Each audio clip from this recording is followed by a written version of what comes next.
Hello everybody, it is I, Cool back again, and today I'm going to be reviewing Eugene Carbereski.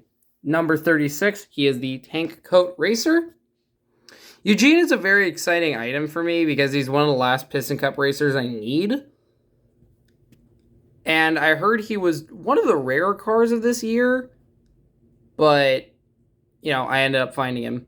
I saw a couple other cars from his wave. I remember at least finding Rally Cruise from the Race and Rescue line. I'm not picking her up because, she's coming back next year, both as a single and in a 2-pack, which I'm not excited for because I don't really like when they do that, when they release a car as a single and in a 2-pack. It makes the 2-pack feel less valuable, but I guess it's fair. It's Cruise. On to Eugene, though. He's really exciting for another reason, is because I have the other two Tank Coat racers.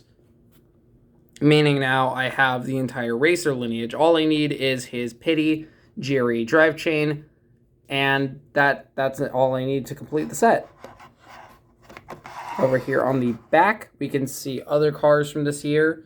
Daryl Cartrip, who I don't have. Mario Andretti, who I do have, although not this version with the inaccurate gold wheels. I have Dexter with green flag. I don't have Ryan Shields. I'm not sure if I'm going to pick up the Thailand variant. If I don't see it again, I might, I don't know.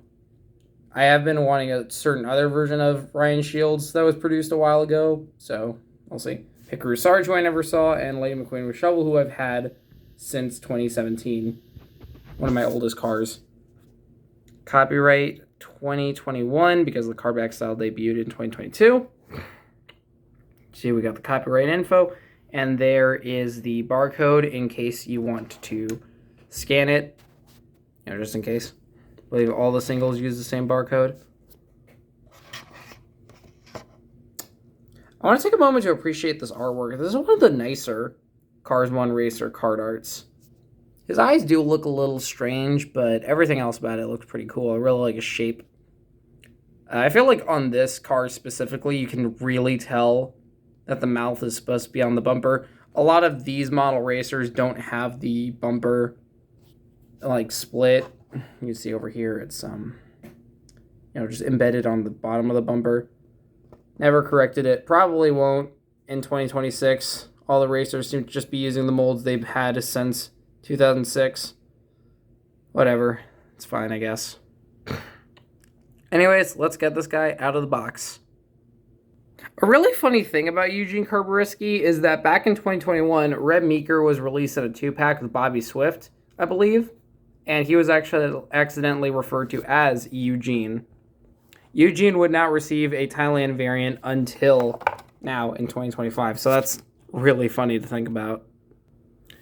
Okay, Eugene has a really interesting color scheme. On the card art, he has a very soft pink color scheme, very Pepto-Bismol. But here it's much more of a hot pink, which I thought had been corrected. Although I think it is. I don't know. I know it's different from the pink on the China. I think the China version of this guy was more of a salmon pink instead. Sort of that meat color, that sort of raw meat sort of color. So yeah, here he is. The front's a little dirty. Not a fan of that, but this was the only copy, so couldn't just turn it down because of that. Originally, I wanted to buy some Thomas items because I'd seen the new Thomas 6-pack, but it was $33, which felt a little much to me right now, especially in the current state of the world. And, I'd rather save my $33 for something special. He has a really nice design. Originally, the pink and white were swapped, so the top would have been white, and the pink was, down here, but, they changed that, which honestly I think it looks a lot better. We don't really have many other pink racers.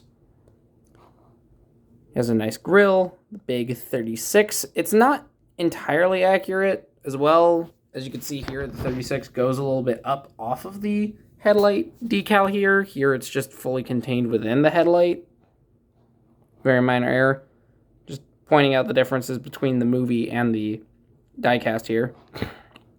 Over on the side, we got the contingency sponsors. Feel free to read them out. I'm going to zoom in. Yeah, this guy definitely looks really grainy on camera, but in person it's not that bad. I think it's because the pink just sort of fades in to the rest of the pink, so it doesn't look that distracting. It has a nice thick Lightyear tires.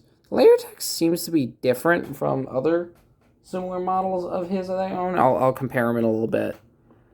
36. Oh, the black is like fading. It's also a little different from the movie. In the movie, it's a bit more gray, not black, but honestly, looks pretty nice. The wheels are also missing the white trim that they're supposed to have, but that's a common occurrence with a lot of Piston Cup racers, unfortunately. Tank coat. We're here on the back, tank coat. Could have sworn tank coat had a... Yeah, soothe upset stomachs. You can't really read it. Yeah, this is probably the worst printing I've seen on one of these racers. I cannot make that out. Just with my human eyes, it just kind of looks like gibberish that was typed on. Let me see if it's better on here. No. Yeah, so unfortunately the printing is really bad. It really stinks that they're doing this inkjet, but I guess it's just cheaper to do than water slide decals, which is what they did in the past. At least this guy's like really smooth. Very smooth finish. Quick look at the base here. Let's see here. Okay. Got the Mattel U21A. That's the date stamp. FLM07 for the base code there. Disney Pixar, of course. I'm really excited for what the next era of like Cars diecasts is going to entail, because we're going to be getting some other Cars 1 Racer re-releases. Ralph Carlo's one I'm really excited to get. I think Hauling Gas is coming back too. So, quickly going to compare him to Reb Meeker and Tank Coat Next Gen Rich Mixon. I think I reviewed all 3 of these guys this year, because I know my friend, what was it, RT Toys Reviewer, the guy who reviews Hot Wheels, I did his breast cancer awareness challenge on Reb Meeker. Here is all 3 of them together. I'd say Rich is definitely more in line with Eugene, just that sort of deeper pink as opposed to this paler color. I think of these, I think Rich might honestly be my favorite. I like the consistency of his pink and the metallicness. It makes him stick out a lot more, but Eugene's really nice. Really interesting seeing him next to Reb Meeker, who I've had since 2017. I think one of the main things people will tell you about Eugene is how rare he is. Back in the day, he got like very little like issuance outside of the Motor Speedway of the South Pack, where he debuted alongside everyone else, and his rubber tire. I think he just had a launcher and then I think he was maybe in a multi-pack. He was in like one 11-pack, and then there was also this one time he got a single previously in like 2016, and that was it. So, yeah, that was pretty much it for Eugene until this re-release, which I'm hoping is very accessible to people, because Eugene is definitely one that's really worth having. He's really cool. So yeah, there he is next to all of the racers here. I think Reb sticks out a lot because of the differences they went with him. The silver wheels, the sort of stripe pattern, the more detailed bubbles. Alright, that's enough of Tank Coat. Let's compare him to other racers of his same model.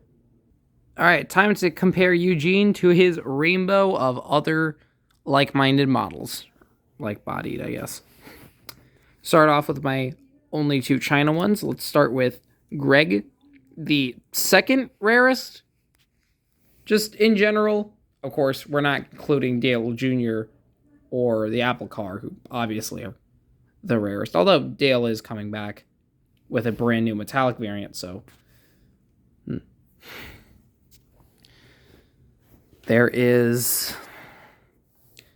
The main thing I was curious about with Eugene is the fact that his eyes look very similar to the original die-casts produced by China. A lot of the newer ones, a lot of the newer racers of his model have smaller eyes and a bit more burrowed expressions, a bit more detail on their eyelids and stuff. Here is Floyd Mulvihill. I just brought him out because he's one of them.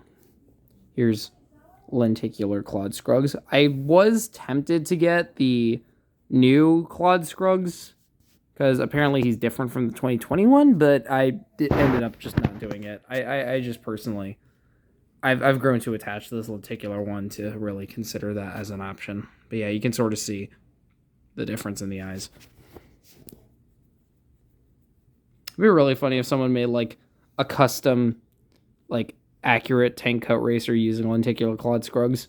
Like, I don't know, that'd be funny. Murray was the first one to have unique eyes. Sort of larger eyes, sort of more straightforward.